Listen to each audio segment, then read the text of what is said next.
Hey, Legal Rebels, this is Tom Martin. I'm the founder of LawDroid, and this is my podcast, LawDroid Manifesto, where I interview legal innovators about how they do what they do. In this episode, I interview Ransom Wydner, VP of Partnerships at 650, whose affable nature and innovative spirit have made him a bridge builder between HR technology and access to justice, helping people navigate life's legal challenges while creating work that lasts beyond any single moment.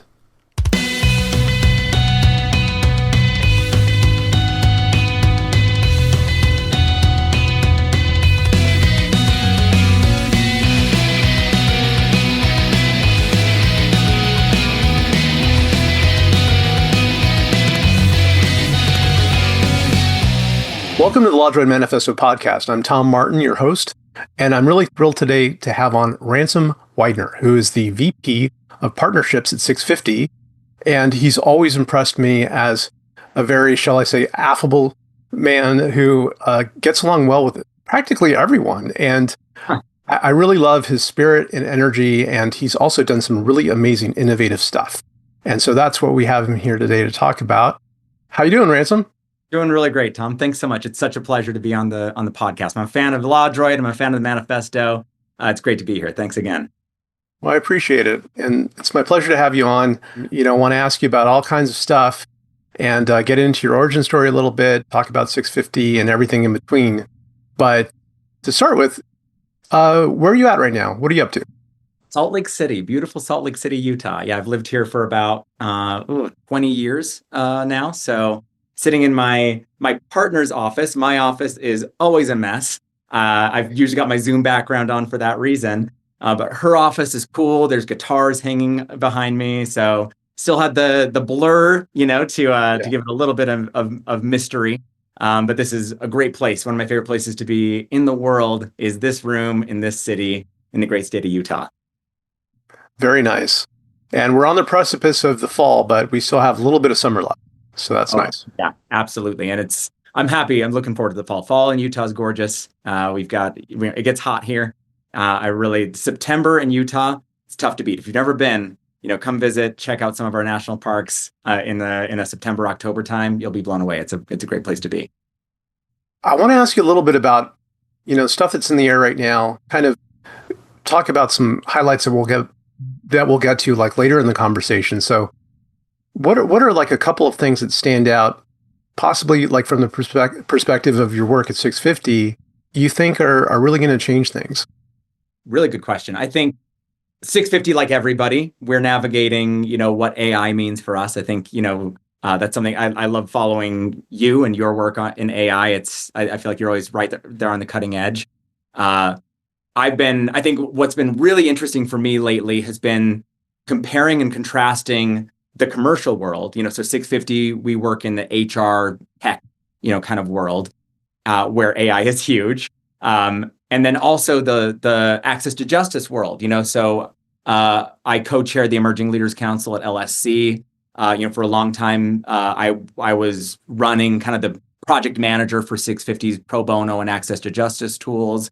And it's been very interesting to see the way that AI has affected both industries, both areas. I think something that I found particularly interesting is the hard part of AI in the commercial world is AI just the stuff that anybody can get, for free or maybe $20 a month gets better and better and better, faster and faster and faster, which is amazing if you work in access to justice and you're trying to find ways to make something affordable to people who do not have the funds to pay for legal help. That's an incredible trend to see. It's a great trend to see in the commercial world as well, except that you'll see companies go all in, put all their eggs into the basket of this cool new AI tool that they're building, and it will leverage, one of these large language model, capabilities. And then by the time they go to market, the thing that made it unique is now just a thing that anybody can do. So it's been really interesting to watch how important and how valuable having a unique data set or having some kind of thing that only you can do or that you do particularly well, some kind of a competitive edge. That's always been the case, but it seems like it's more true now than it was a year ago. And the rate at which that is becoming more true is just mind-boggling. You see it throwing people off. I've seen a lot of companies. I remember, 2022 when ChatGPT 4 was kind of made available to kind of a small group of companies, and in some of these organizations, they glommed on to the features of ChatGPT, or GPT-4 specifically, and they said, "This is incredible. This is so valuable." Retrieval augmented generation was like a brand new term, and everybody thought, what I'll do is I'll wrap my brand around this capability of ChatGPT. I'll solve this problem that my customers have. It'll make me a fortune, and it just takes them a tiny bit too long. They time it wrong, or they didn't quite think about what makes them unique. And a lot of companies were doing this whole, like, have a conversation with your contract, have a conversation with your whatever. And it was just, upload a document, use retrieval augmented generation, ask it some questions, which seemed mind-blowing at the time. But then, less than a year later, GPT-4 generally available, all these companies, value goes to nothing because, you can do it yourself. It's been a wild thing. And you see these competing, dynamics, or these opposite dynamics of, I'm trying to build something where I can add value and make money from it. It's getting harder and harder and harder to do. Where on the access to justice side, where there's been, almost no investment compared to the commercial side, where the focus, it's been this uphill climb by the people who believe in it. People like yourself, Satish Nori, the people that we see out in the world, fighting the good fight of AI and access to justice. It's been this uphill thing trying to convince people, but actually that's the place where it's the best fit. It's the kinds of problems that people need to solve, to answer, to prevent getting evicted, the kind of problem you need to solve, to get a domestic, like an order of protection. Those are simpler problems compared to kinds of things commercial applications you're trying to do. And the fact that it's free or almost free is a good thing. That's an advantage when you're working in access to justice. It's been this really surprising. I think the tides are shifting. We're seeing more openness. Ron Flagg is hopefully speaking on a panel in South by Southwest alongside these AI access to justice pioneers, and I think that's a really good sign when you see organizations like LSC say AI is part of this solution. That's something that I think a couple of years ago nobody would have believed that. So a long answer to a short question. Those are the things that are really particularly interesting to me. Technology has always been that way, but I think AI is like all technology, only more so, I guess, is one way to put it, right? Well, you're absolutely speaking to the choir here. Appreciate yeah. I know. Yeah. Yeah. Well, we actually saw each other last in person at ITC. It was actually the AI event that they had the day before. Absolutely. Yeah. And that was amazing. And you're right. The momentum is definitely on including AI in the discussion, in the actual implementation of providing access to justice solutions. And I hope it continues that way. Me too. I love the way that I'm seeing it framed more and more often, which is America's founding promise is equal justice for all. That's part of the core story of America going all the way back. And it has never for a single day been true. It's been this thing, this pursuit that we have never gotten anywhere even remotely close. And it seems actually like we're getting further and further away. And, you look at the LSC had their Justice Gap report from, I forget, 2021 or 2022, that, basically 9 in 10 people aren't, who can't afford legal help. Their needs just go unmet. And I think if you did that exact same survey today, we'd be moving the wrong way. Framing technology generally and AI maybe more specifically as one tool we can use to keep this promise. That's something that it seems new to me. I've been paying attention not very long, but for a few years, and I feel more optimistic than I've ever been. I love seeing what things like all over the place. Satish has a great new thing in New York City. There's all the great work being done in Chicago. And it's all these, connecting the pieces, and document generation is part of it, and AI is part of it, and people are part of it. But the recognition that even if we could somehow recruit enough lawyers to meet the need, which doesn't seem reasonable or possible. Yeah. That's the kind of work that lawyers don't do. This kind of people work makes up this very tiny amount of the kind of work that lawyers do. Our lawyers they're working for the government, they're working for corporations, which, you need to, you got to make money. And if we're going to have any chance at making this promise a reality of everybody has the same access to justice, we're going to have to think very differently. We can't just nibble at the edges. We've got to completely change things dramatically.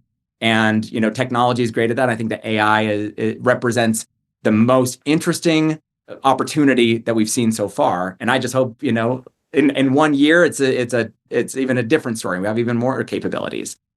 As a commercial guy, I'm terrified of it because 650 has spent a lot of time and money building our own, AI tools that are valuable. We have our own unique data set that protects us.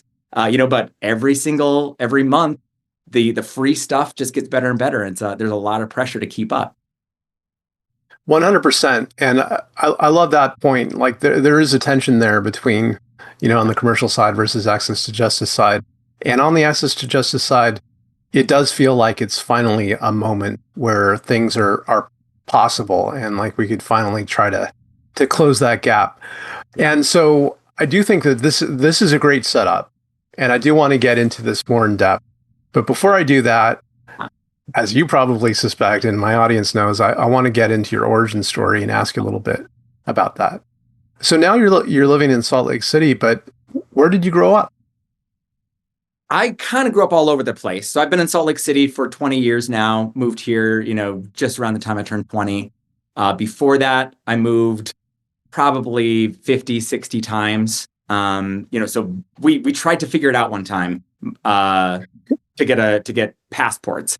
So my younger brother and I, no birth certificates, no social security. Oh, that's right, because you have to list all the different places that you. Yes, yeah. So for us at least, I don't think that's a normal thing, but because neither of us had birth certificates or social security numbers, which I can touch on, the State Department required us to list every address we'd ever had, which probably isn't a crazy thing for a normal person, but for us it was okay, we lived in this family's basement for a while, and then we lived in the basement of this nudist lady who celebrated Christmas every year. What was her, or every day rather, Christmas every day. What was her address? Well, it was somewhere in Portland, I think. And there's a lot of me and my siblings kind of keep track of time by thinking of the movies we were watching, okay, that was the year that Homeward Bound came out. So that would have been 1993, I think. It was a very tricky thing. So we lived all over the place, mostly kind of Arizona and Utah. We lived in Mexico for a while when I was a kid. All going back to my mom to some extent, but mostly my dad. Kind of paranoid people, certainly at least in the 80s and 90s, anti-government people. My dad specifically, my mom, just being a supportive wife. And so myself and my younger siblings, we were all born at home, or I should say at home. I was born at the neighbor's house because our house at the time was like no water, no electricity kind of thing. The births were not reported to the state, so no birth certificate. Oh, that's why not the birth certificate. Got it. We were homeschooled, we didn't go to the doctor. So there were really no records of us. And, so here I am I think at 17 is when I endeavored to get a birth certificate and a social security number so I could get a driver's license. And then maybe 10 years later, the band that I was in, we'd won this contest, and if we won the next round, we were going to get to play this festival in Barcelona. And everybody was excited, and I was, really stressed out because I didn't have a passport, and I did not think that there was any way I could get a passport. And that's actually kind of why that was my first taste of the difference between people, the different way that people access justice or access the public, resources that should be available equally to everybody. Was I was trying to get my passport. My mom was helping me out. We spent, a long time, months and months and months, trying to figure it out. I had asked, the State Department had said, can you get this? Can you get this? Can you tell us, do you have any records? Did you go to the dentist? Did you go to a doctor one time? And then finally they just said, there's nothing we can do. Like, you cannot get a passport. And that was, Wow. sad for me for that particular, opportunity. We lost that contest. It didn't end up mattering anyway. But also, I thought, like, am I never going to be able to leave the United States in my whole life? So I had a friend through like bands who worked for a member of Congress. And so he said, your representative, you're representative of the House. That's something that they can do. That's part of their job, is they can advocate for you to the federal government. And so he put me in touch with my member of Congress, my representative. Their staff got in touch with me right away. I think in like 3 days it was done. And then they mailed me my passport, and I was thrilled. It was amazing, except that I thought, what is it? Why is that the case? Why were you, as the staffers of a member of Congress, why did you have such a different, the facts of my life did not change. I still didn't have all these records that I was supposed to have. The State Department, I'd ask them, is there any exception? Can you do anything? And they'd say, no, we've run out of exceptions for you. We've tried everything. You cannot get a passport. And yet, here are these people with the right power, the right knowledge, the right access, and it was no problem for them. That was kind of my very first taste of the difference, this is like, 13, 14 years ago, of, okay, I am not the same as, just some staffer for a member of Congress. I understand that, but why is it so very different?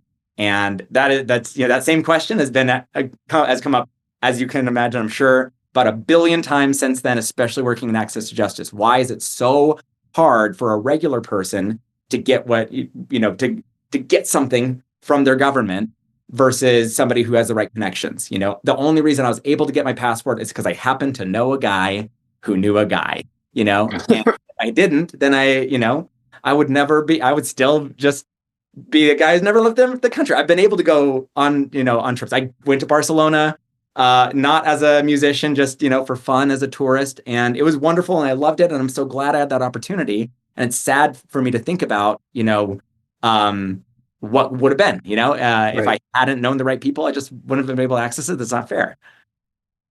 Yeah, absolutely. Like, you're right. Like, on the surface of it, we kind of know, it makes sense that, a legislator can pull some strings, but that, you're right. The pulling of the strings, like, it shouldn't be like that. It should be that we all have equal standing. Like, we're all citizens of the United States. We should be able to ask something reasonable of our government and get it.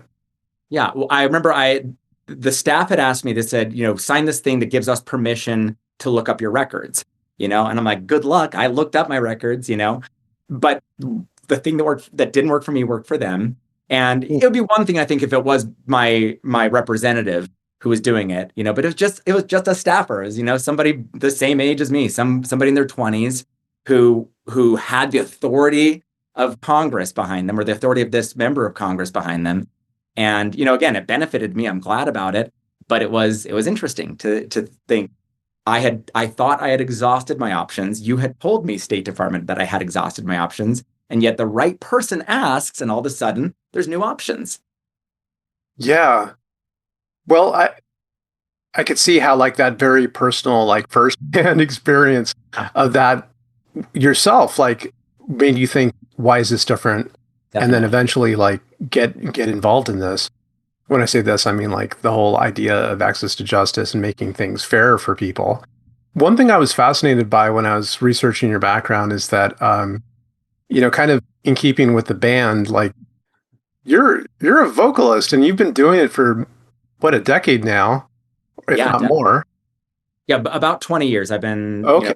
I think I joined my first band in high school, but we're not very good. We were called Us Five. There were 4 of us, but a guy quit.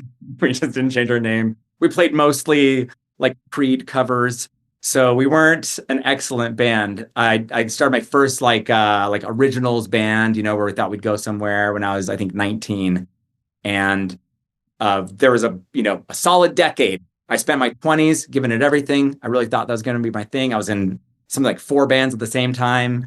I've done it all, got some success, some of the things at least that I thought would mean if I do this, I will now be successful. I had a record contract, I had songs on the radio, songs in commercials. And I thought, surely now I'll be able to make a career of this.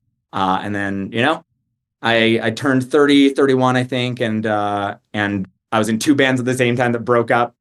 And that was my sign that it's time to start something new. And I joined my first tech startup, a company called Team in Salt Lake City. That was, I think, 2016, I want to say. Yeah. And I'm so glad I did. I've had, ever since then, I've thought about everything differently. I've thought about, you can make a living, you can buy a home, and you can still make music, but don't put all this pressure. I used to have this feeling of, if you don't do just your passion, then you're not legitimate. You're not authentic. You're living inauthentically. And I put all that pressure on myself and I think a lot of artists do the same. Artists or aspiring artists do the same kind of thing, where there's this feeling of, if I don't make a living from this, if I don't prioritize this above everything else, then I'm not trying hard enough, and I'm not being authentic. I'm not being true to myself. And once I stopped thinking about it that way, I've had so much more fun making music. I've made, I think I've made more money as a musician since I stopped trying to make money from music as well. And, and I've been able to have a career that I find meaning in, something where, I've made amazing friendships and connections, had all kinds of great opportunities, and I have no regrets at all. I think, I'm a big believer in, like, every step that we take is something that is necessary in our lives, and it all contributes to who we become later in life. And, like, for me, I connect with your story because early on, when I first graduated from law school, the very first job I took was in Hollywood. Like, I wanted to be a movie producer. And so I worked, for a producer and all that stuff. But it was the same idea, following that dream, Yeah. And you gave it a shot. Like, you gave it a solid shot. And it sounds like, you still enjoy doing that stuff, and it enriches your life. Yeah, it's still, it's this one, a thing that I tell young musicians, if they ever ask me for advice, is music is not a good way to make money, but it's a great way to make friends. It's a great way to make memories. It's a great way, to build confidence. It's, I love being able to speak publicly, and that's a thing that's terrifying to so many people. And I've had, just the most humiliating things you can imagine happen when you're on stage. In front of all these people, forgetting things. One of my big breaks was, there was the band Panic at the Disco. One of the guys who played in Panic at the Disco is from Utah. And so we kind of knew each other, not well, but, both, fellow musicians, kind of familiar with each other. They played this big festival in Salt Lake City, and they headlined it. And my band went on at like 10 in the morning or something. But right as we got off stage, their bass player, this guy Dallin Weeks, he said, our singer got sick. We think he's got malaria. He's back. He didn't even come here. He's in Los Angeles. Will you and Tyler Glenn from Neon Trees are going to come in and sing some of our songs, if you will? And I'm like, of course, I'm going to, what a great opportunity. And I did okay, but, I remember I've fumbled, huge parts and made enormous mistakes, and when you've done that, when you've had that kind of like stress or disappointment in your performance, doing that, and then, speaking at a partner conference, that's much easier. Speaking at a partner conference is a piece of cake. After you're like, I don't have to hit a note. I don't have to worry if my voice cracks, I don't have to memorize 1,000 words or whatever. So it's been a great thing, not only for my friendships. This is like the main thing that kept me sane during COVID, is getting together with my bandmates. We're all, past the age of being professional musicians. We do this for fun now. We do it it's all about the friendships now. But in addition to that, it's a great, it's been this amazing way for me to get comfortable being in front of people, to get comfortable making changes on the fly. If I need to give a presentation and someone says, by the way, totally different slide deck now, that doesn't stress me out. Right. And I attribute all of that to having spent my 20s pursuing and mostly failing at being a professional musician. Well, you know what?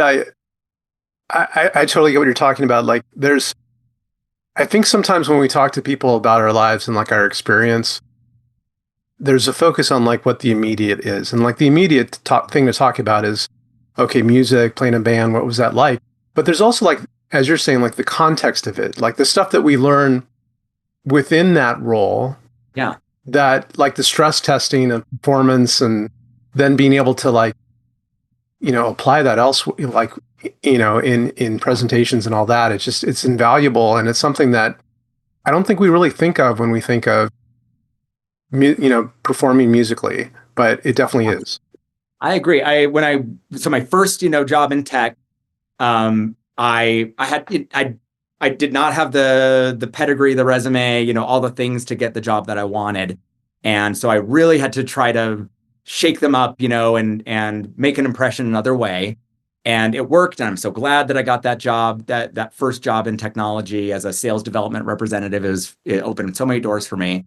But because of that, I wrote this blog about, why you should hire a musician. Because I kept on finding there were a lot of people working in technology who had some kind of background in music or other kind of performance. And I thought, it's interesting.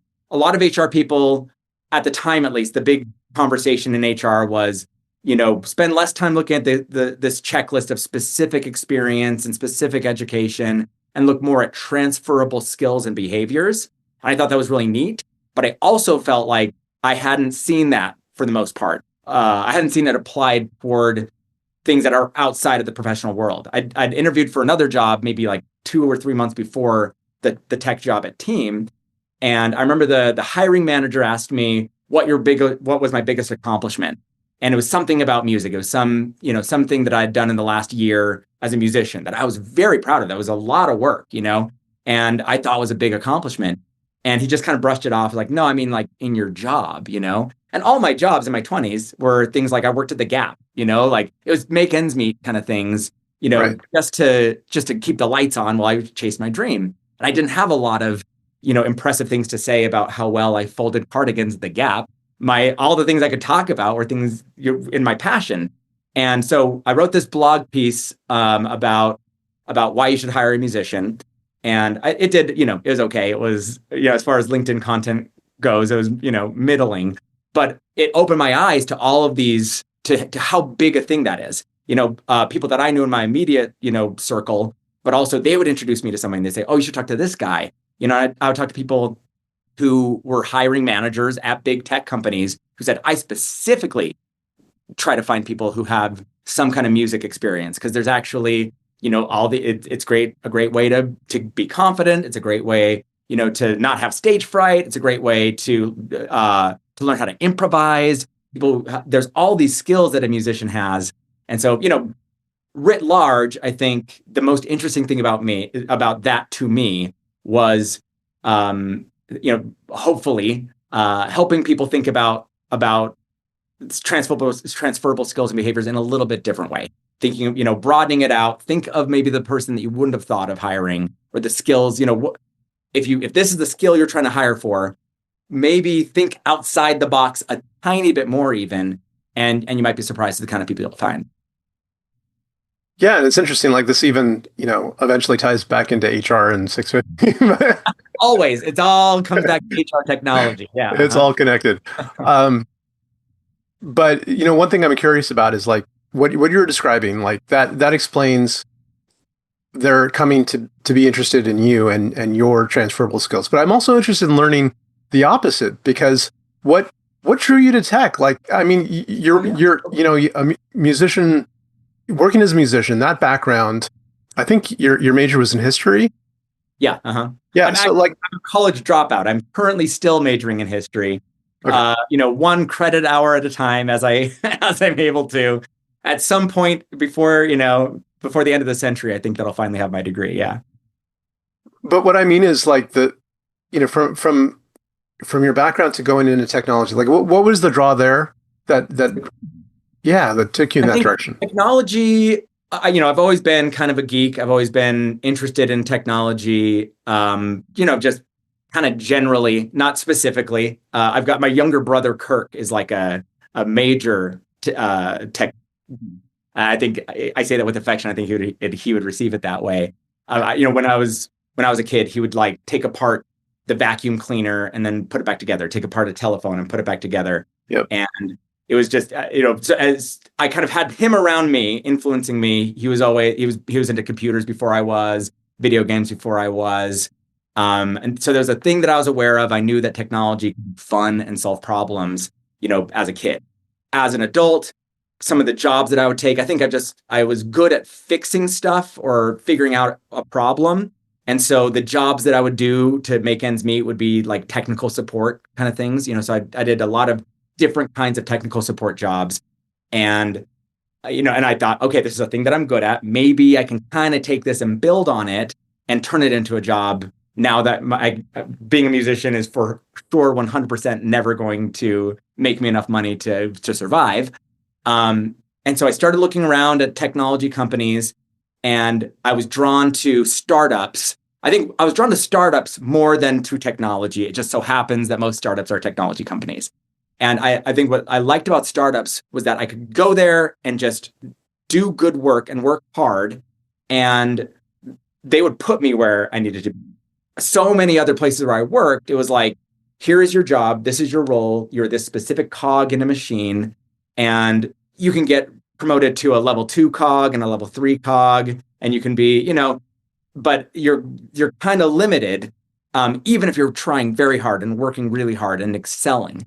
And I loved that at a startup, the whole culture was, there are no passengers on the rocket ship. Everybody pulls their weight and then some. Put on your hat, and then if you can find another hat, you put that one on too. And that was something that really appealed to me and really drew me in. I started at this company Team as a sales development representative. I left that company, a few years later as the key accounts manager, managing, all of their biggest customers. And I don't think that kind of opportunity exists anywhere else, in any kind of industry, other than maybe being an entrepreneur, where you can just work hard, do a good job, get results, and be rewarded quickly. And that that's been the case at 650. I was hired at 650 as a customer success manager. I think that's maybe like one of the only jobs I've never done at this company, because I started there. They said, we could use some help in PR. Great, let me do it. We could use some help doing this.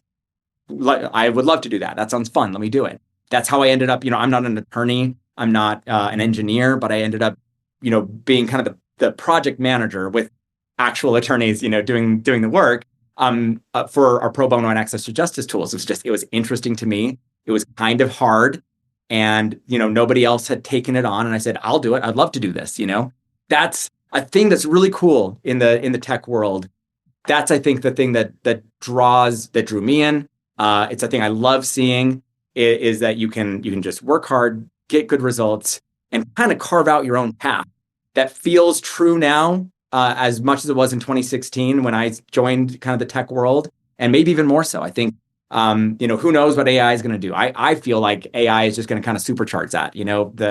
If you've got ambition, if you've got a vision, and if you will put in the time and the work to make it happen, I think that there are few opportunities on the planet like working at a tech company and specifically working at a tech startup.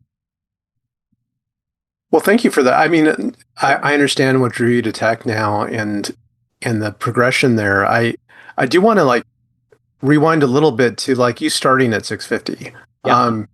I mean, first, for everyone's benefit, if you could, what is 650? So 650 now, which is a different thing than it was when I joined, but 650 is an HR compliance platform. So we kind of specifically zoom in on the employment law part of HR compliance. So we have tools that help HR leaders with hiring, with separation, and with managing employees across all 50 states. We kind of drill down to the city and county level. Everything is up to date. At least once a month, we're refreshing everything we do. The kind of the heart of it is this thing, our employment law database, which covers, something like 4,300 legal summaries of how laws differ, across many categories and subcategories. Cities, states, counties, federal. That's the main thing that 650 does now. Our mission has always been the same, which is make the law more accessible. So we used to do privacy law. We have, we for a long time focused very hard on access to justice and pro bono. We did kind of business to business stuff, business formation stuff. And now most of our focus, most of our growth, most of our investment has been in the employment law section. But the bottom line has always been, how can we use technology and user design to make the law more accessible to people who aren't attorneys? So how did it start? How did you, how did you learn of the opportunity, and why did you pursue it? So the company that company in Salt Lake called Team was acquired by WeWork, and I won't say too much about WeWork. It doesn't need to be said. It didn't end up super great. So I think it was about end of 2019. The writing was a little on the wall. People knew that the company Team was going to be sold to somebody else. And a lot of us were kind of evaluating what were our options going to be.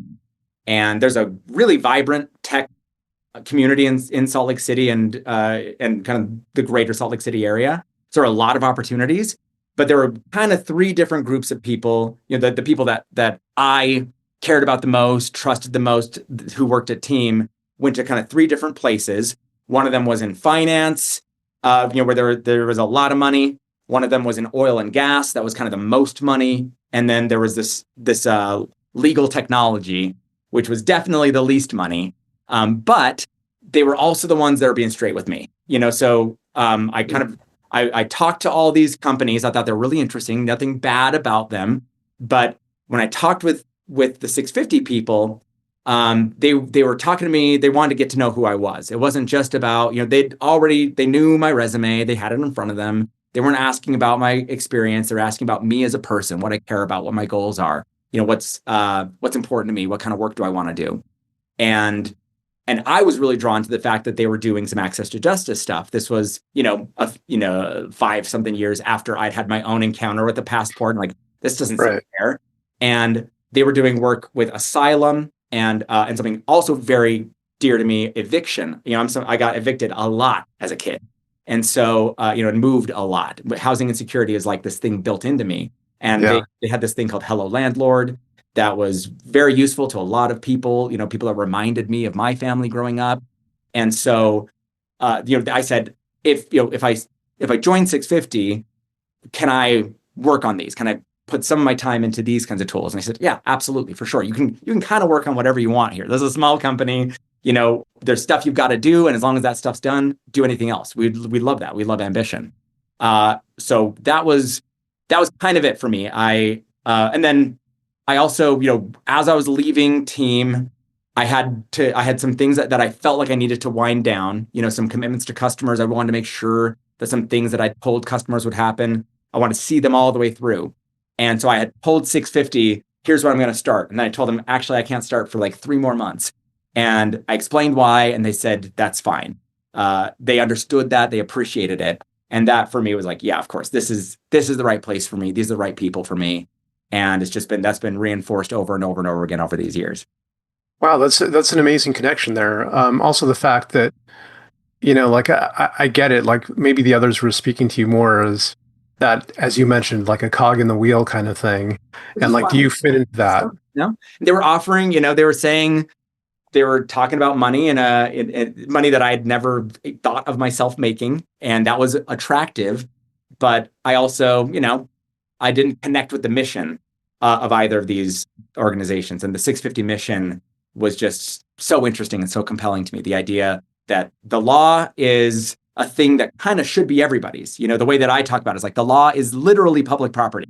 The law belongs to people the same way as parks and libraries belong to people, but it doesn't feel that way at all. It feels like this thing that, if you're rich, you're well connected, you're a staffer for a member of Congress, it is a very different thing than if you are a regular person, and a even more different thing if you are, barely holding on. If you're somebody that's had some hard times, you don't have money, it can get bad quick. I'm sure a lot of people can relate to. I remember getting a ticket one time to fix something on my car, and then I didn't. And I got pulled over again. I lost my license, but I couldn't get to my job without my car, and so I just risked it. And then I got in trouble. I got in so much trouble. And this tiny little thing, because spending $100 to fix something on my car when I was a teenager was just, that was impossible. I could not do it.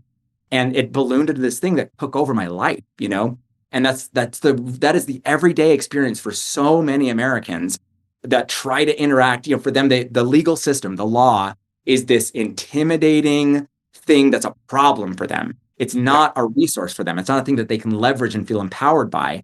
And so the idea of, even though back then it was the thing we were selling was like California Consumer Privacy Act compliance, not a super, there's not a whole lot of not super sexy.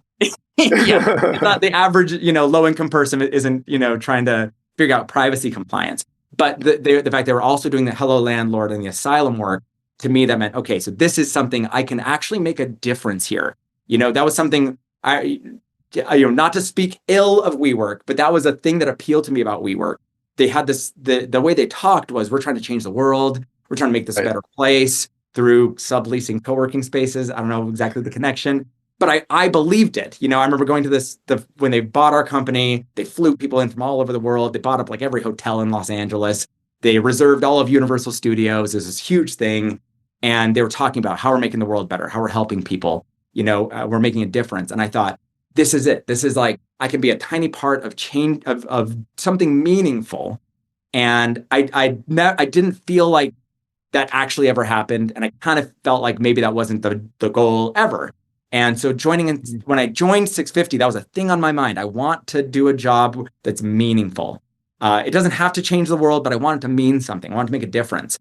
And that has been, the great joy of working at 650 isn't just that I think it's a great business that's built cool tools that are unique in the market, and that's fun and, and validating. But we've also been able to help people who have not been able to access justice, somebody who has a problem that they don't know how to solve. And, when you're a poor person, as I know very well, everything is harder. You don't have enough time. You don't have the same hours in your day as everybody else, because you got to take the bus to work or whatever. It's so hard to solve these little problems, and being able to do that, that's meant the world to me. Well, you definitely sound like a man on a mission. Oh, thank you. And it's a great thing to be able to do things that make a true difference in people's lives.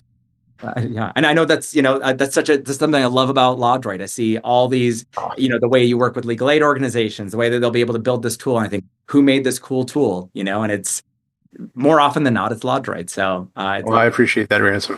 That, yeah, but let's talk about you.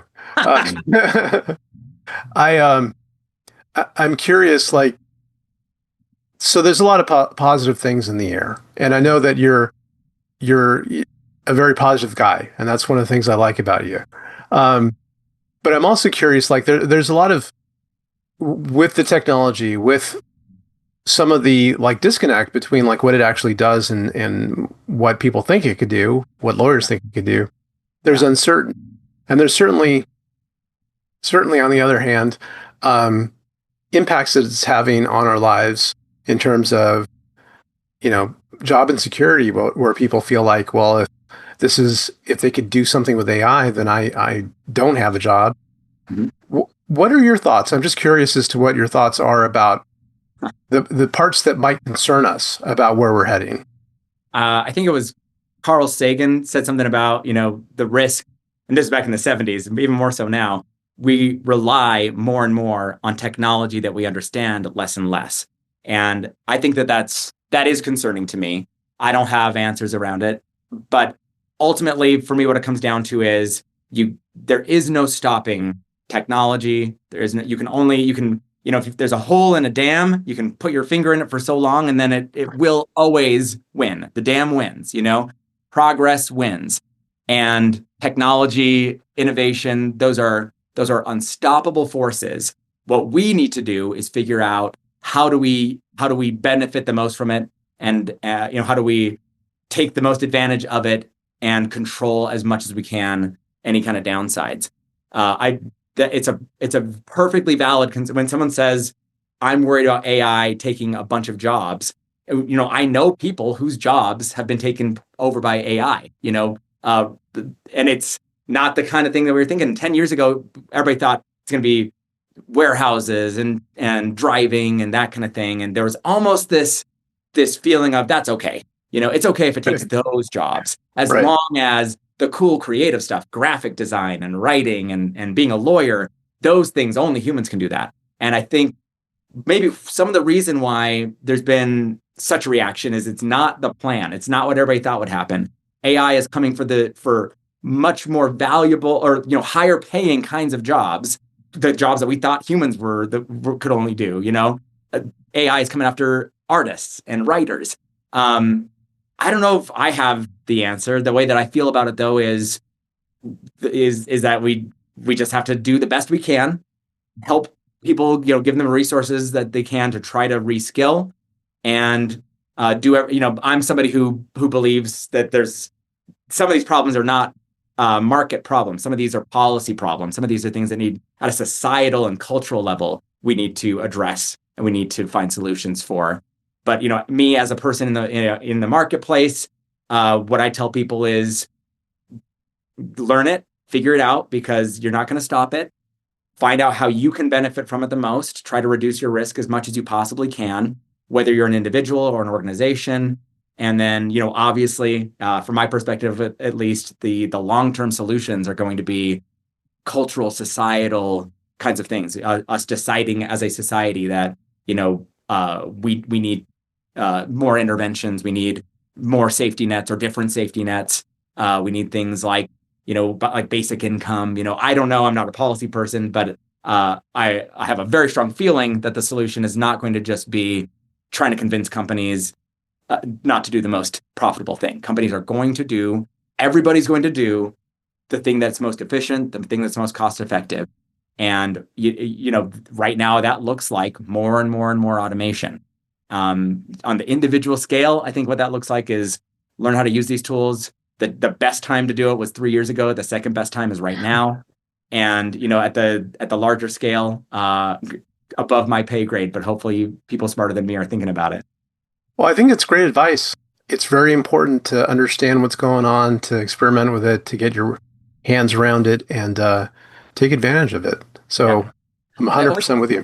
When I go to these conferences, whenever I have an opportunity to talk about it, I think the main thing I tell people is use these tools and try to build something yourself. I loved that about the ITC AI conference. There were all these opportunities for people to do it, get their hands on it. I love Kristen Sunday afterwards just published a great blog, like, here's how you build an AI tool, from start to finish.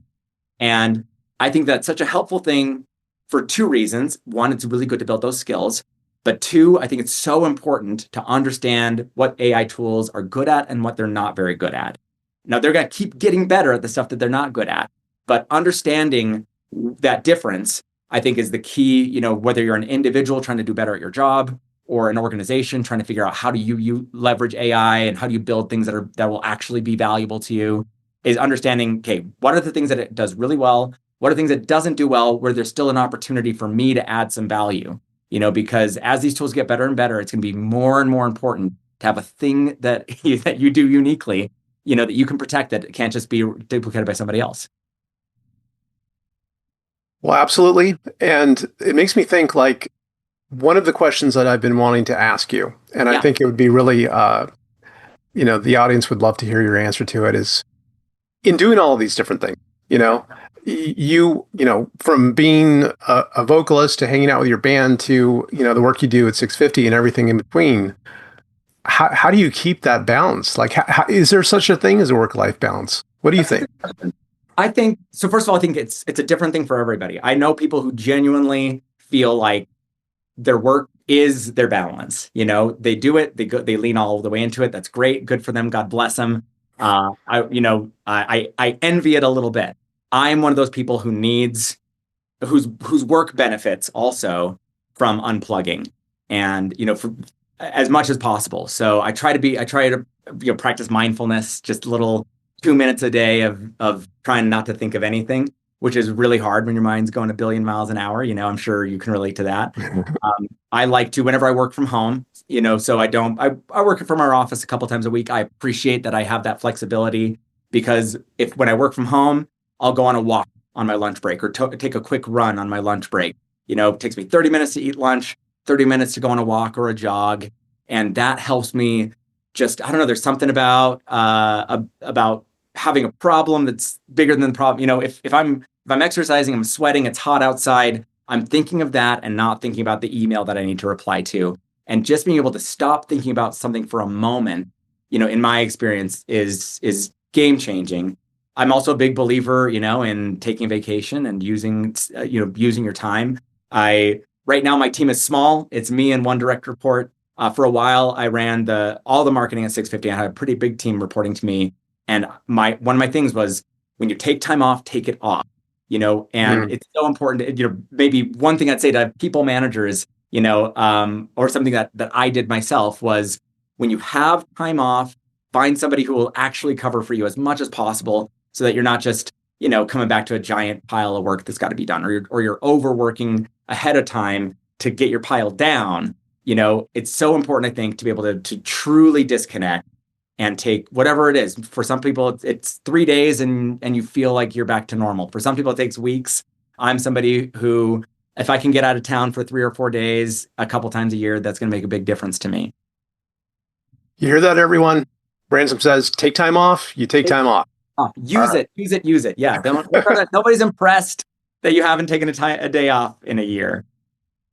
Well, and that's a perfect segue for the last question I have for you, which has to do with when you're doing all this stuff. Mm-hmm. What makes it worthwhile at the end of the day for you? Like, what really hits home for you? For me, there's nothing quite like the feeling of getting something difficult done. That the best feeling in the world, whether it's a show that I've been stressed about and I hope that we do well and we haven't practiced enough, and then it's done. The most joy that I feel is the minute that I'm off stage, and and I'm able to just kind of enjoy the completeness of it. I feel that way about every time we have a product launch. I feel that way about every time we sign a new partner agreement, and I feel that way about music, about my relationships.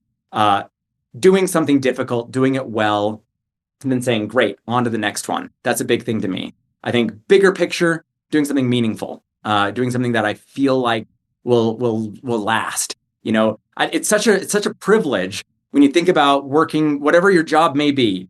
Thousands of years ago, a pharaoh would have to spend generations building a pyramid that would last beyond their lifetime. You think about how hard it used to be for almost all of human existence to do something that would last beyond your own lifetime. And now it's so easy. It's so easy to build something, whether it's a piece of art or a piece of work or whatever it may be that speaks to you. For me, the ability to, maybe it's a song I wrote, or maybe it's a tool that I built, or maybe it's an impression I made on somebody, a talk I gave that, that spoke to somebody.